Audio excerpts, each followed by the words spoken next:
All right, so we are starting off with a quiz. So here we go. I want you to think about who this is describing. And it is talking about when it says president, we are referring to a US president. So a president who believes that 85% of the press is against him, plays favorites and ignores other legitimate press outlets, has news organizations on his side, and those news organizations help him demonize his enemies, and even directed a federal agency to look into the finances of a successful news publisher. I'm guessing you all have a picture in your mind, and I'm wondering if that picture is of FDR, because that's who that is describing. But based on recent history, we know that we have had a US president who has not been fond of the press necessarily. And we have seen this polarization in our country, in politically speaking, as well as in our media. And I bring that up because part of what I want to share with you tonight is that history really does repeat itself. And I want to share with you a little bit more about that. Believe it or not, George Washington, I know you know this, George Washington was our first president, but George Washington was also the very first president to lament his press coverage. Then, of course, we all know Honest Abe. Abe Lincoln, actually, he was a former news person, and he had someone that he categorized as a secretary of the press. And I'm just going to keep going here a little bit more. Grover Cleveland, at that point in time, there was an increase in news coverage, and he was furious because the press actually covered him on his honeymoon. But after that, then Wilson, Coolidge, Hoover, they all had secretaries, people who handled the press, but FDR was the one who actually created the White House press secretary. And we have seen over the years, definitely seen presidents have different relationships with the press, and press secretaries have different relations to the press. And while we're speaking of history, let's also not forget Richard Nixon, who declared the press an enemy of the people. So really, as I mentioned earlier, that's what I want to start out with, is that, these times are the same but different, and different but the same. So tonight, I'm going to go through and explain what is fake news, a little bit of the history of it, going to talk about the impact of technology, going to talk about how news and entertainment intersect, going to talk about biases and polarization, but I'm also going to leave you with some hopefully good information about what you can do. And all of this is really going to be we're taking a look at all of this in the framework of technology and social media. So first of all, let's define fake news. It was the 2017 word of the year, but it also, in a Marist poll, was also labeled as the second most annoying word. And I actually did a TEDx on this, and somebody literally came up to me after my presentation and said, I threw up in my mouth a little bit when I heard you were going to be talking about fake news, because it's just such a crazy topic. And so we've all heard it, but the question becomes, what is it?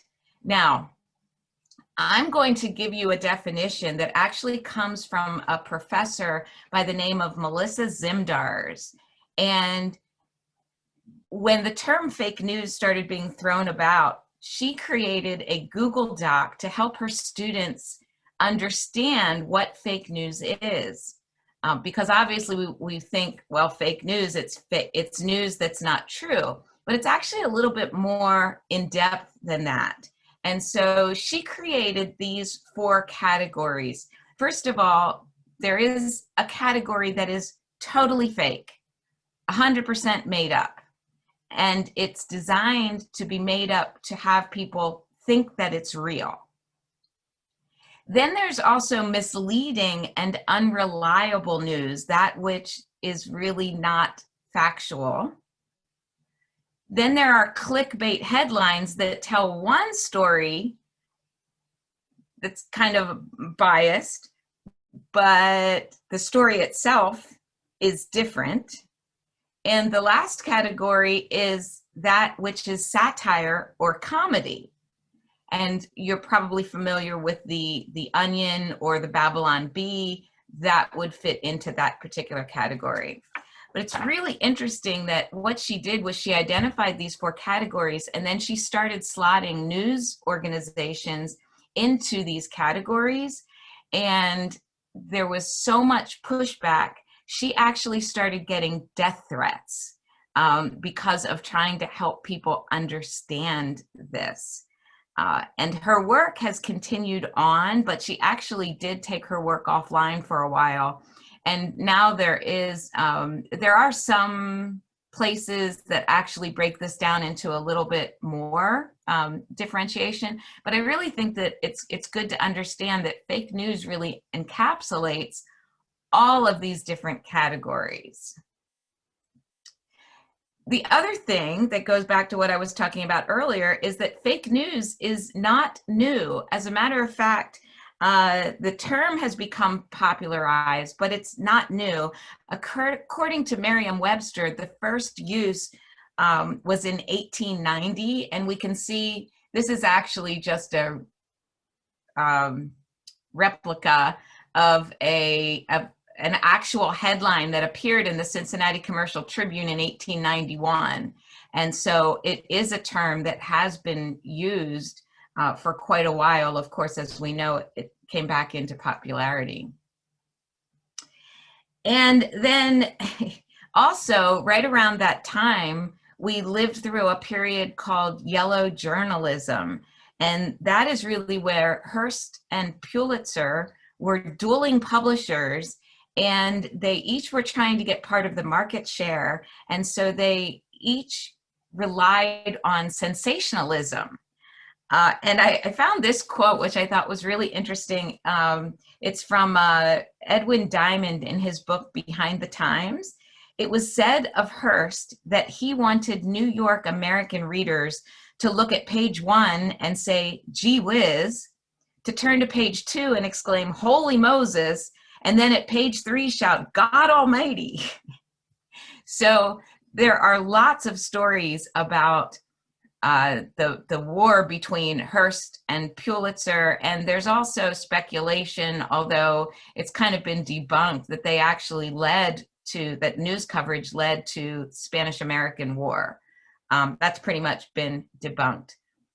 But there was a lot of sensationalism during that period. But the good news, and this comes from Geneva Oberholzer, who writes in the foreword of David Spencer's book, Yellow Journalism, the Press in America. The good news is that actually led to some changes. And now you've probably heard Pulitzer Prize-winning journalists, and the Hearst Corporation is certainly a highly recognized news organization. So out of yellow journalism, we did get a new model of news. So it's my hope, even though we're seeing some sensationalism in today's news, that perhaps there are things that we can learn as a society. I have done this presentation, or a version of it, for quite a while, and I did one probably about 2 or 3 years ago for a library association. And this was 2 or 3 years ago, one of the participants asked me a question about medical misinformation.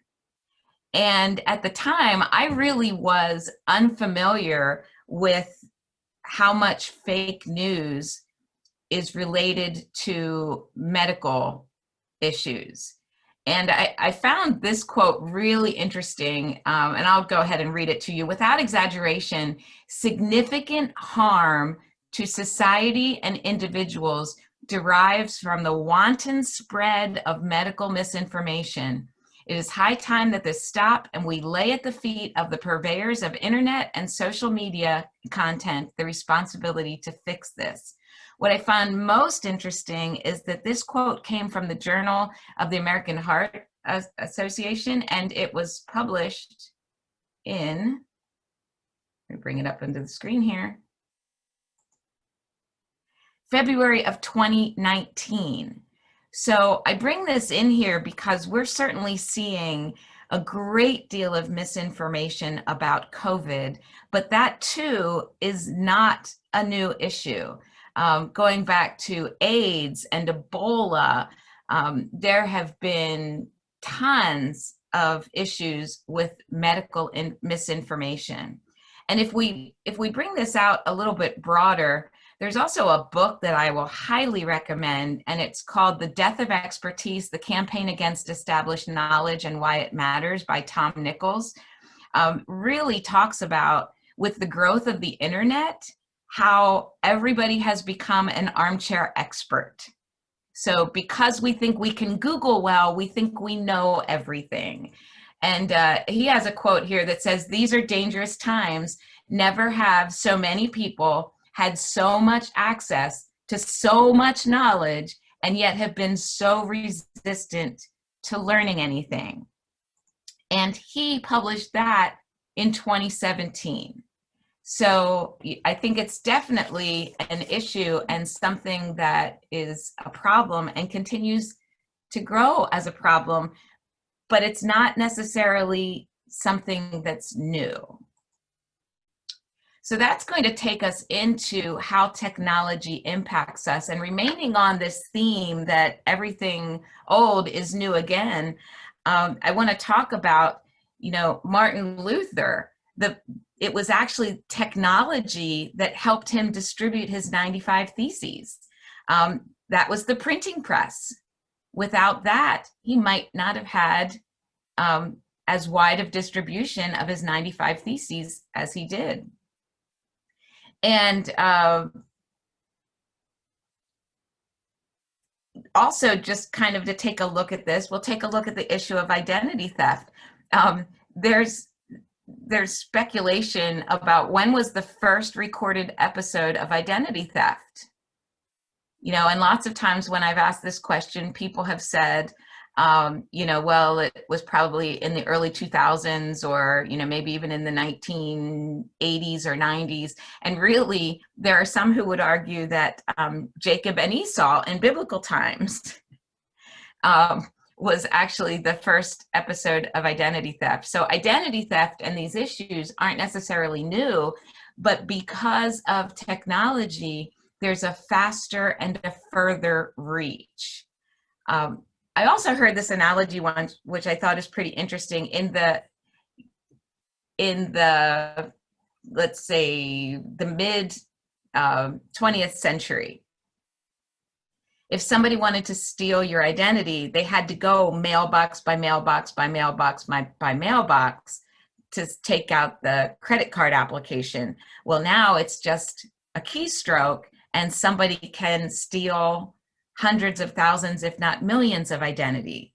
So my whole point in bringing this up is that, again, none of this that we're seeing is new. It's just technology, specifically social media, gives it that faster and further reach.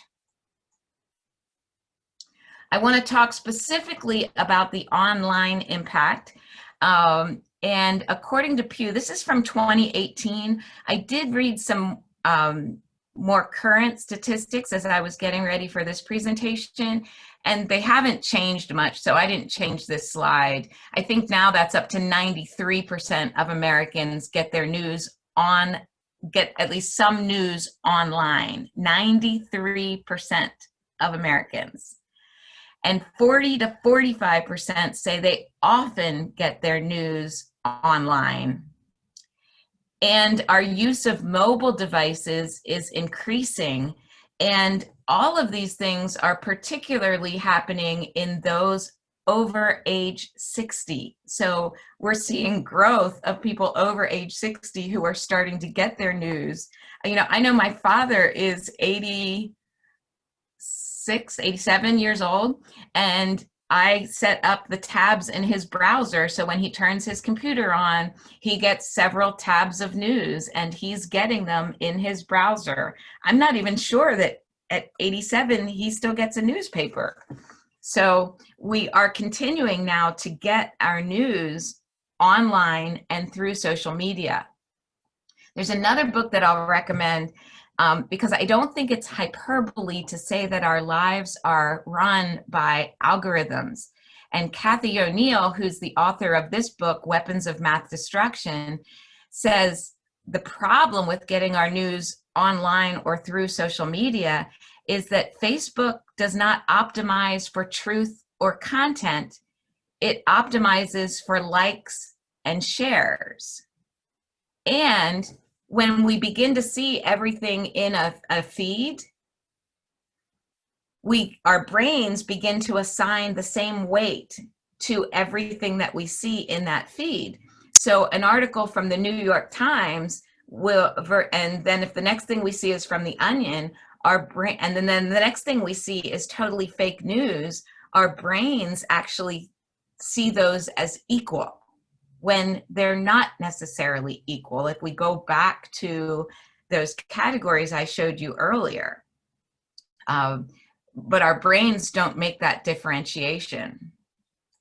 And here's something interesting. As I was looking at some of the latest Pew Research, YouTube has been growing, and YouTube itself has a real issue with differentiating real news versus conspiracy theories, and YouTube continually is tweaking their algorithm. There's a really good podcast, if you like podcasts. It was done by a reporter from the New York Times, and it was called, I think it was called The Rabbit Hole or Rabbit Holes. And it was a 4 or 5 part series that talked very much about this particular issue.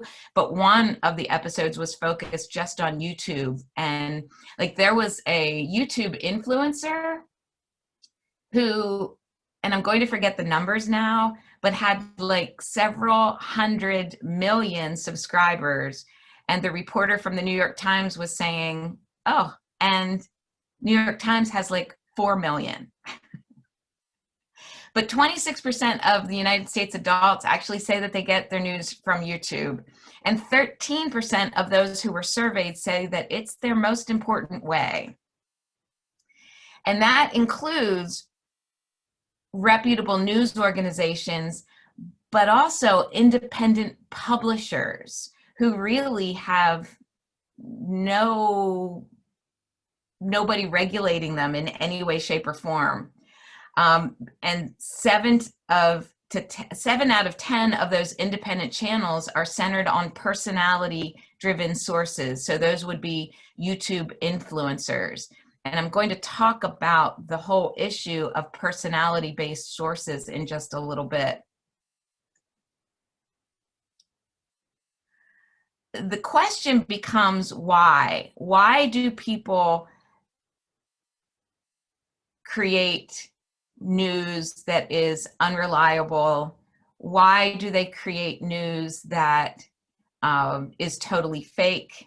And there are also many reasons. Some people just really are anarchists and they want to upset the system. Some people are just having fun. You know, some people just toying. It's almost like a, cat and mouse kind of game. Some people, this is the way that they get entertainment. And a huge reason, which shouldn't surprise any of us, is because of money. There are some studies that show that people who create fake news, and that is purposefully fake news, earn $10,000 to $20,000 per month. So fake news is extremely lucrative. And certainly personality-based news is also quite lucrative. I know that that really surprised me when I saw $10,000 to $20,000 a month, and I have to say that I did take a minute and think, gee, should I switch to the dark side? I'm sure some of you might be thinking, geez, fake news might not be so bad to get into, except for those ethics, right? Another book that I wanted to point out is one that's by Ryan Holiday called Trust Me, I'm Lying, Confessions of a Media Manipulator. And all of the things that we seem to have heard about in terms of clickbaity headlines and unreliable narration and things like that. This book was published in 2014. So we kind of, this goes back to what I was talking about earlier. We kind of think that fake news started in and around the 2016 election. And this stuff has been going on, and people have been manipulating social media for quite a long time. So that brings us to also talking about the intersection of news and entertainment. The first picture that I'm going to bring up, I'm sure some of you will probably recognize as Orson Welles. And of course, we probably know that this was from his broadcast of War of the Worlds, which blurred the line between truth and fiction. But I think it's important to know that that was actually a sponsored show. So there was money to be made off of that. And then if we go and take a look at 60 Minutes, 60 Minutes was really the first time that networks realized that news could make money. So up until that point in time, news organizations, it was also always looked at, well, they're going to lose the news or they're going to lose the network money. 60 Minutes, when it premiered, suddenly people said, oh, we can now make money on news. And so that's where you started to see what I'll call tabloid journalism start to rise. And now almost all of our news programs are more tabloid and magazine style. And I think in the course, don't quote me on this, but it's at least in the ballpark. In a 60-minute newscast, they say that now there's only about 6 minutes of actual news. The rest is taken up by opinion and interviews and things like that. So, and a lot of that can be traced back to 60 Minutes. And so that's where news has really become a brand.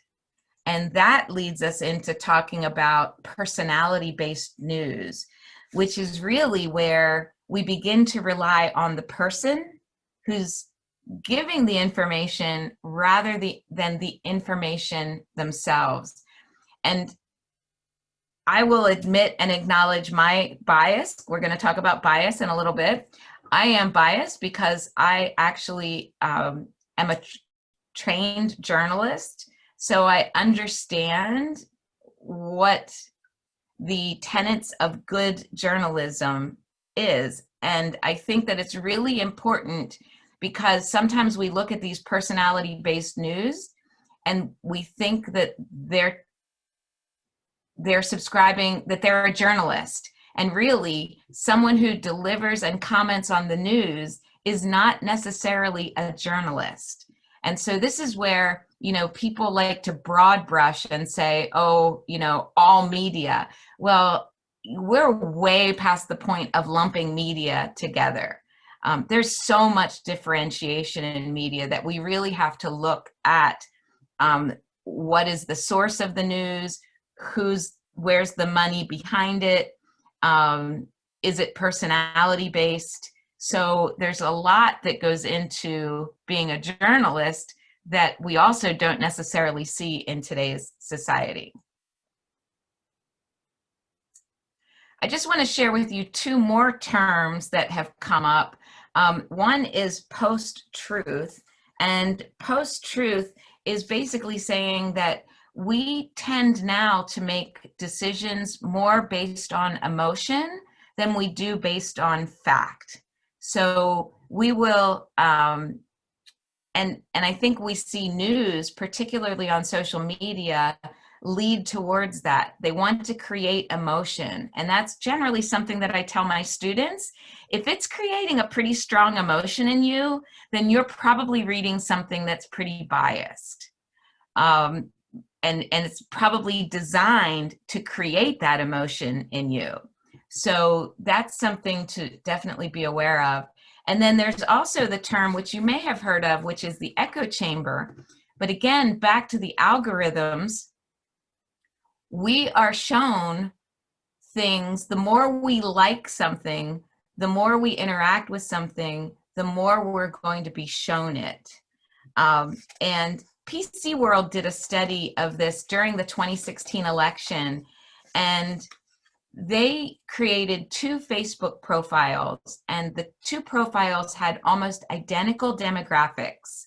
The only thing they manipulated was the political affiliation. So same demographics. I think it was a male of the same age living in the same type of area, same likes in everything except politics. And when they compared the news feeds on Facebook, they were almost 2 totally different news or feeds based on just the manipulation of that one variable. And even the authors of the PC World study were amazed that there was that much differentiation. So I've mentioned this, but I want to talk a little bit more about this because this also plays a role. It's not going to surprise you that we are highly polarized in the United States. It's actually speculated that we have an all-time high of polarization since the Civil War, that we are that much against each other. And it's almost become sport in terms of differing political views. And this is some Pew Research also from 2018, which is really very interesting, is that we also then look at news, particularly on social media. We can take a look at that through a political lens as well. And so you can see here that Republicans tend to think that news, that they expect news that they see on social media to be largely inaccurate, whereas Democrats will, just by about half, think that it's inaccurate. And I think that ties into, there does seem to be, a pushback against mass media in many conservative and right-leaning areas. But I find that really interesting. And there are really interesting studies that they've done some studies on COVID for how different political groups watching different news and getting news from different sources, how they have reacted to COVID. This was an article in the Christian Science Monitor, which I thought was fascinating, where 84% of Fox News viewers agreed that a wall should be built. And non-Fox viewers, including Republicans, only 21% felt that a wall should be built. So I think it's really fascinating to show how we lean into sources that confirm what it is that we already believe, and then that amplifies our beliefs. And that takes us into the whole concept of confirmation bias, which is, basically we look for what it is that we already believe. And social media does that so well through the algorithms because it continues to show us the things that we have interacted with. So it confirms our bias. It builds that echo chamber. And here are some of the, and then this speaks to then how we then begin to totally defend and argue over what it is that we're seeing. And if you remember any of these things on social media, there was a whole Laurel versus Yanni debate where if you listen to an audio clip, some people heard Laurel and some people heard Yanni, and people would argue back and forth. There was this dress that's on the screen here where people were debating over the color of it. And the same thing, there was another, probably lesser known, but another sneaker that people were debating over the color of it.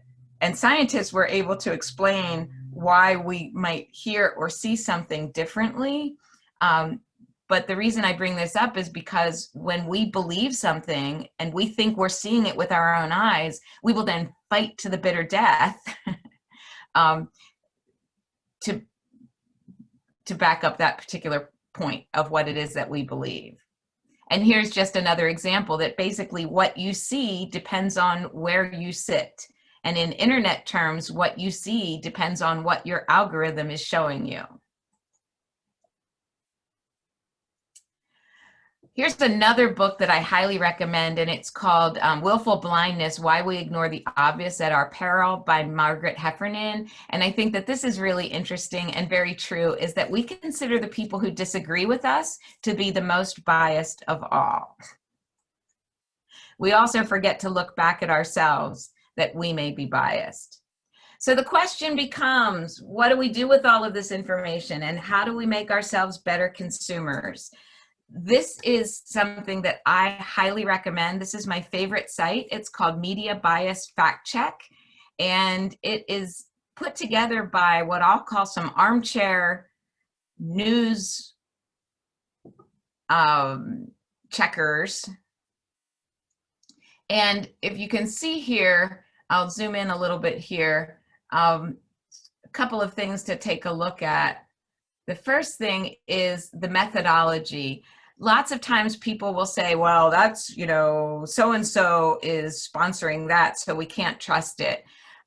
As an academic, one of the things that you always look for is what is a site's methodology, and does the site, are they explicit about their methodology? And their explanation on here of the methodology that they use is spot on in terms of an academic way of evaluation. And so if you're a nerd in that sense like me, I would encourage you to go on and read their methodology. The other thing that I will say is I have seen them change. So they do, the major news sources, they reevaluate, I think, on a quarterly basis.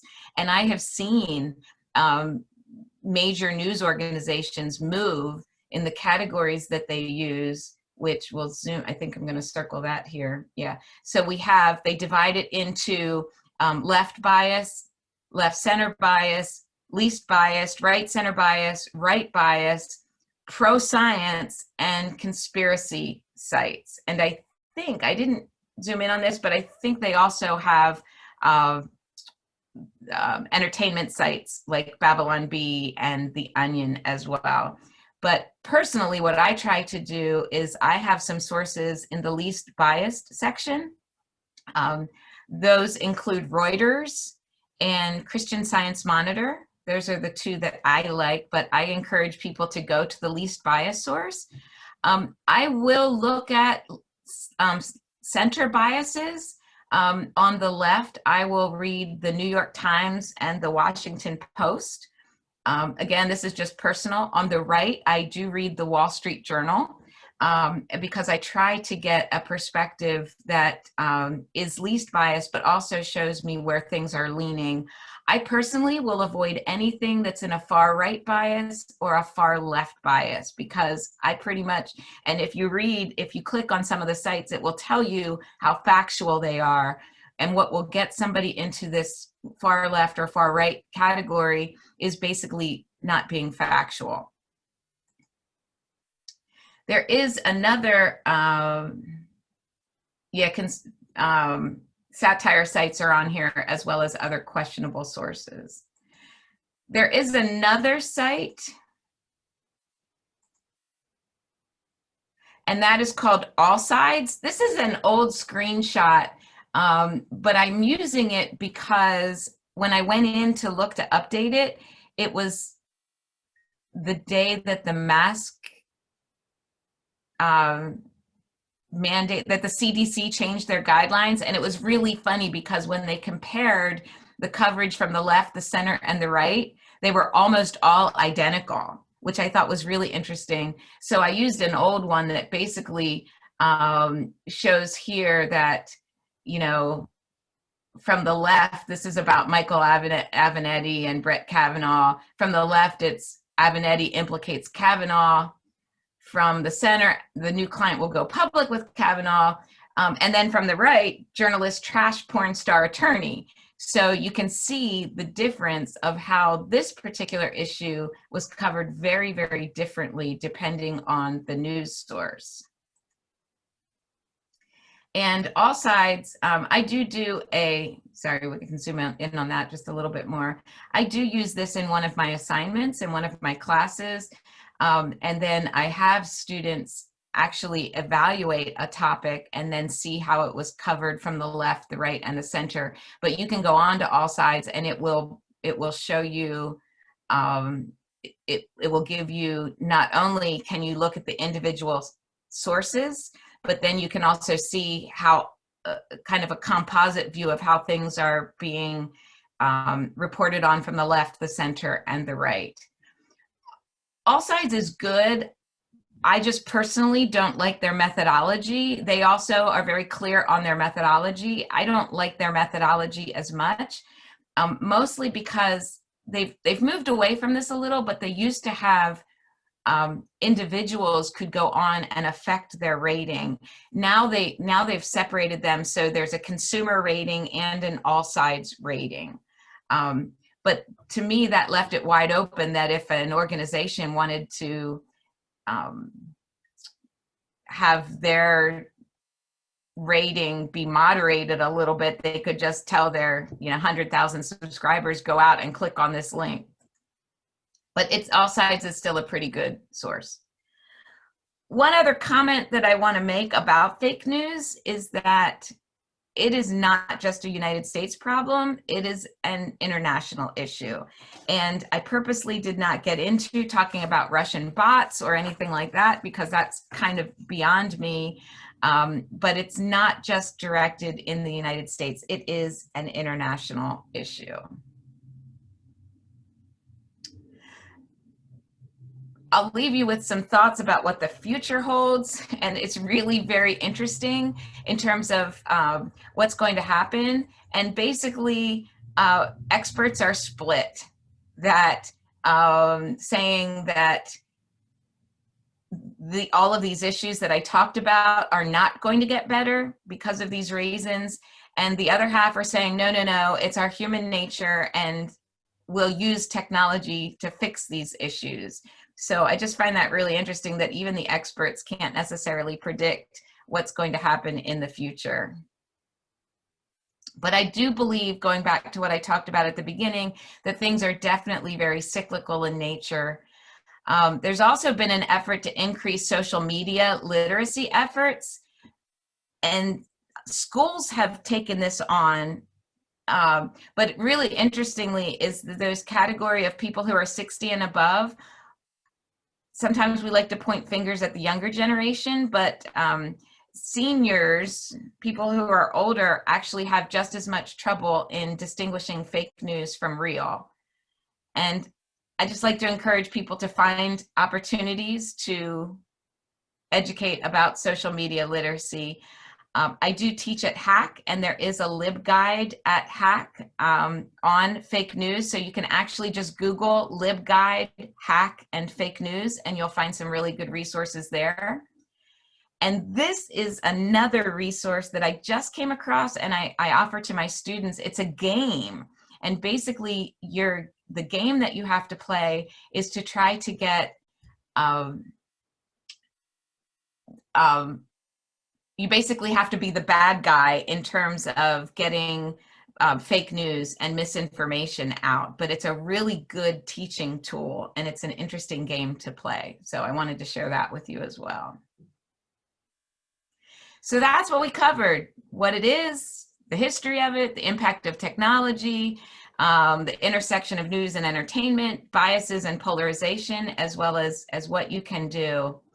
I am going to read, when we talk about social media and we talk about news and information that gets out on it, I found this quote, and it was directed towards journalists, but I think that it applies to all of us. And unfortunately, it came from a family of a woman by the name of Jill Messick. And she committed suicide after being publicly named as part of the Harvey Weinstein scandal. And like I said, their words are geared towards journalists, but I think they have an impact on each of us. And that is, while journalists serve an important role in exposing predatory behavior, we are seeing irresponsible choices and an addiction to sensationalism, which leads to inconsistent storytelling. The media is a powerful tool not to be taken lightly. We cannot forget that the media is a fearsome tool which cannot be used indiscriminately or even inadvertently to create further victims. We must not forget one simple truth. Words have power. While we illuminate the dark corners for hidden truths, we must remember that what we say, particularly in the media, can have just as much impact, if not more, than our actions. We must ask more of ourselves and of each other. We must take a moment to consider the ramifications and the consequences of what we say and what we do. And I will add to that, and what we share on social media, because words do matter. So we do have about 10 minutes left. And Emily, I don't know if you got any questions during the presentation or if anybody has any questions, but I'm happy to take them. We didn't get any questions in the chat, but if anybody at this point would like to unmute your microphone and ask a question, please feel free to do so. Or if you are more comfortable using the chat to ask questions, you're more than welcome to do that as well.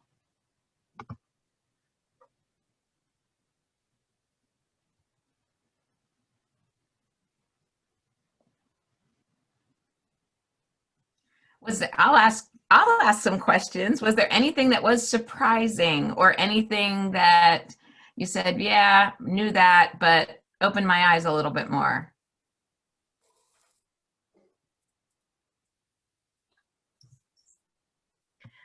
So we just got a question. I would like to say that I really appreciated your discussion of the echo chamber and how, our algorithms really are very fine-tuned. They are very catered to our individual, the things that we like on Facebook, the things that we comment on Facebook, the kinds of engagement that we, create for ourselves really does fuel the things that we see. And that can be such a dangerous thing if you're only consuming news from specific sources, or if you're only, responding to things from, certain biases on social media platforms. So that was something. And it was really interesting because once I was talking to somebody who was in an audience, and he said, well, I don't think you're right because I keep seeing all of these things that, that I disagree with and that I don't believe. And what I'm pretty sure was happening was that he was putting an angry face and commenting negatively, and Facebook doesn't differentiate for that. So that the algorithms just say, look, he's interacting with this, and so we will show him more of this. So I thought that was really funny. I'm not sure that he really believed me in that, but I'm 99.9% sure that's what was happening. Well, and that's another thing too, is I feel like there's not really a very widespread understanding of how that algorithm works and how engagement works on a site and what something will show you based on what you're already interacting with. I don't know if Facebook in particular, right, is pretty bad at that, which is something you kind of touched on.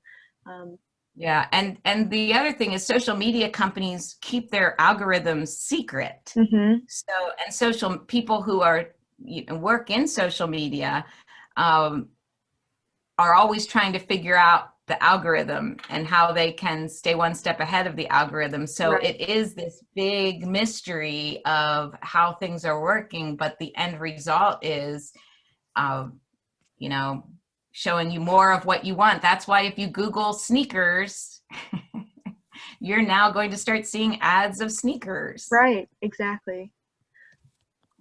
All right, let's see. Renee asked in the chat, why do you think Tucker Carlson is the most watched show on television? That's a really good question. I think that it goes back to what I talked about in terms of personality-based news. He would be an example of personality-based news. And there are certainly, he would be a personality-based news source from the right. There are certainly personality-based sources on the left as well. I just want to make that clear. But and I think it also goes back to money. The money that's being put into personality-based sources. Mm-hmm. And I think it also becomes in this last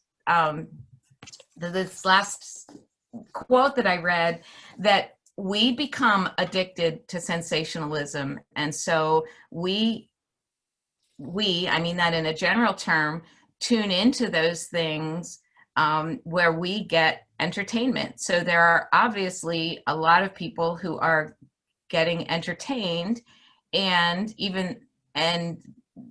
they're having their confirmation, their bias reinforced.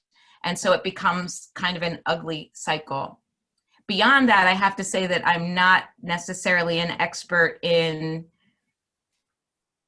numbers of who's being watched, particularly on cable news. I tend to avoid cable news only because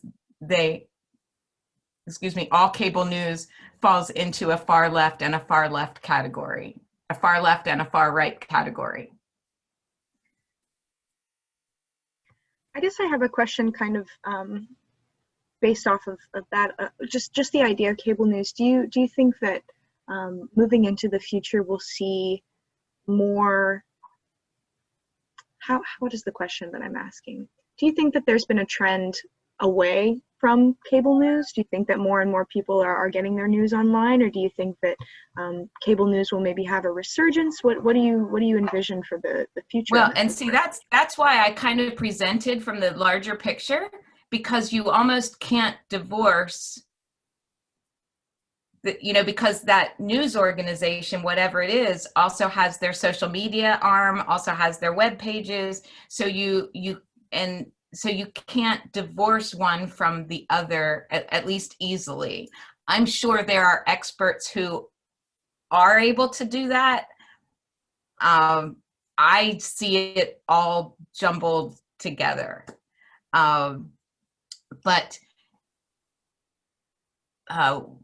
Shoot, I was going to say something else in response. Oh, but I firmly believe that all things are cyclical, like I said, and I think that we'll probably see movement back towards the middle somehow.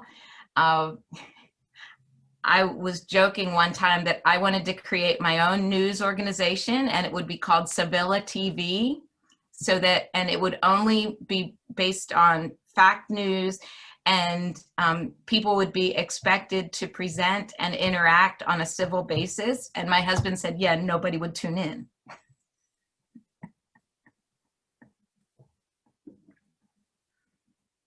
It would be a wonderful experiment, though.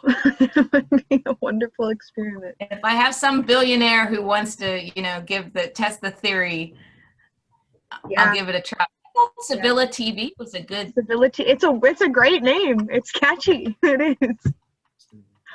Yeah, but I think I have to admit that my husband's probably right. It's probably wouldn't catch on. Yeah. Unfortunately. Did we have somebody that wanted to ask a question? Yes. Hello. Hi. Go ahead. Hi.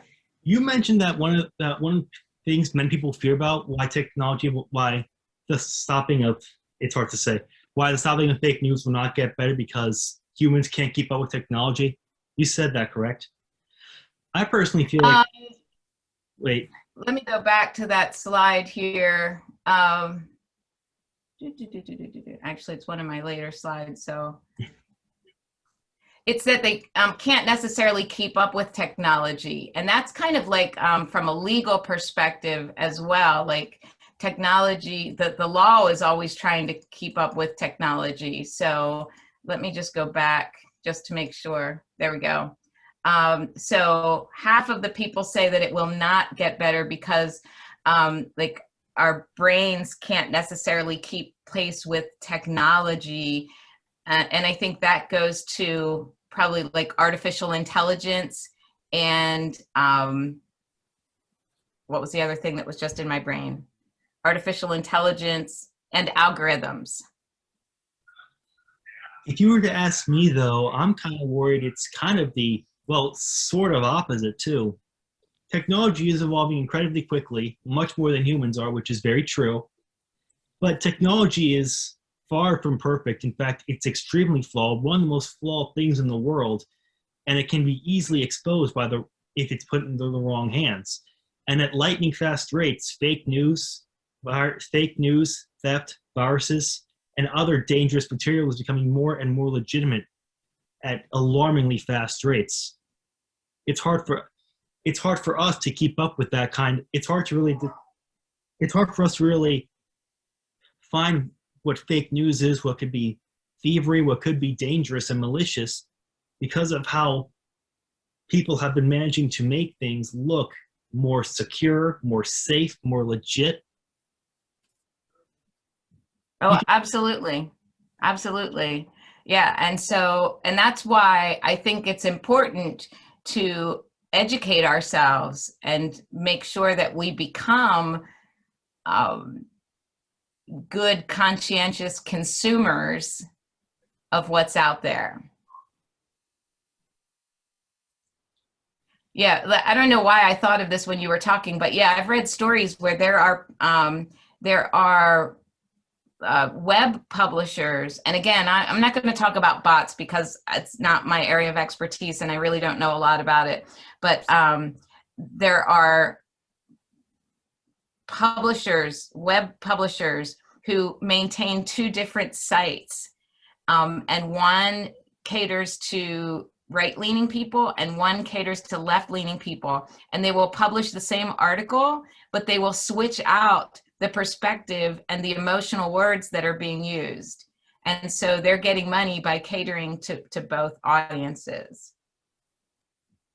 There's some crazy stuff out there of what people are doing. I mean, I know that's not necessarily crazy, but another just quick story is there was this one man who created a fake website.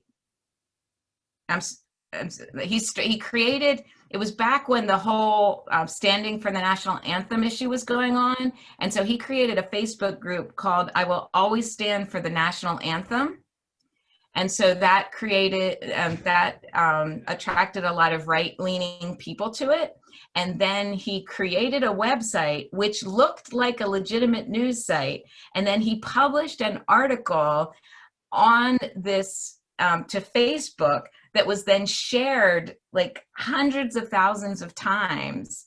And it just wasn't true. So there's a lot of people just trying to figure out how to manipulate. And yeah, it's always trying to keep track and keep on top of technology.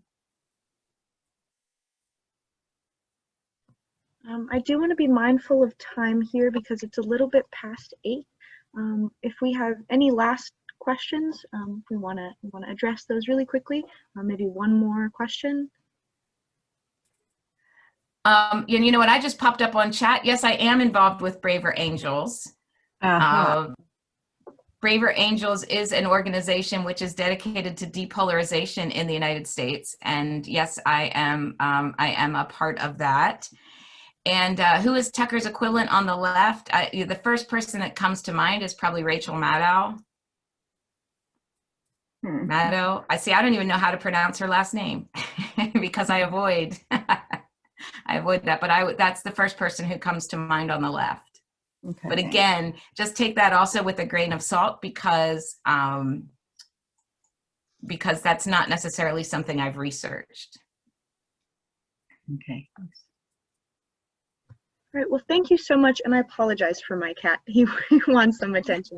I just wanted to say thank you all so much for being here. Thank you, Linda, for such an informative presentation.